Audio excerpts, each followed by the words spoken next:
Hi my friends, welcome to Flavors of Home with Rash. Today I'm making guilt-free oatmeal blueberry muffins.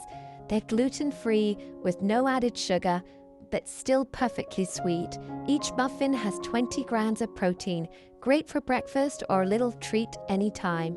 And they freeze beautifully, staying soft, moist, whenever you need a quick and healthy snack. I hope you enjoy the video, my friends. Please like, share, and I'd love it if you subscribe to my channel. First step is to make the oat flour. I weighed out 100 grams of rolled oats into a blender jar. I used a digital scale, but if you don't have one, no worries. Just use 1¼ cups of oats. Grind them into a fine oat flour and add to a mixing bowl.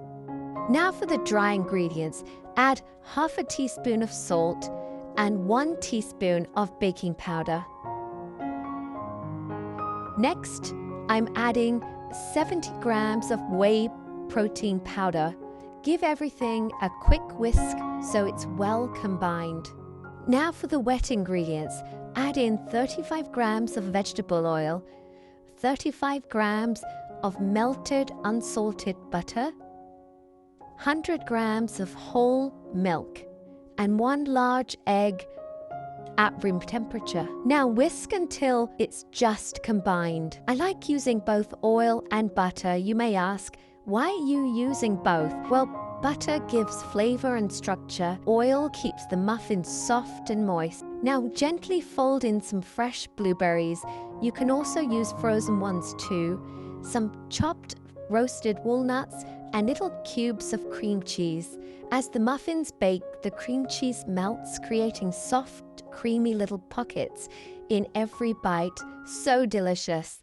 Preheat your oven to 356 degrees Fahrenheit, that's 180 degrees Celsius. Spoon the batter into your muffin tray, lined with paper cups. Bake for 18 to 20 minutes. You'll know the muffins are ready when the toothpick inserted into the center comes out clean. Oh my goodness, wow, my kitchen smells just like a bakery. I know it's tempting to take a bite right away, but let the muffins cool for about 10 minutes. Now I can't wait anymore. I've got my coffee ready. Let's slice into one. Wow, look at that melty cream cheese center, those juicy blueberries, and not forgetting those crunchy walnut pieces. Oh my goodness. Thanks for watching. I hope you'll give this recipe a try. Please like, share, and I'd love it if you subscribe to my channel. Check out my other videos on the screen now. Until next time, bye bye.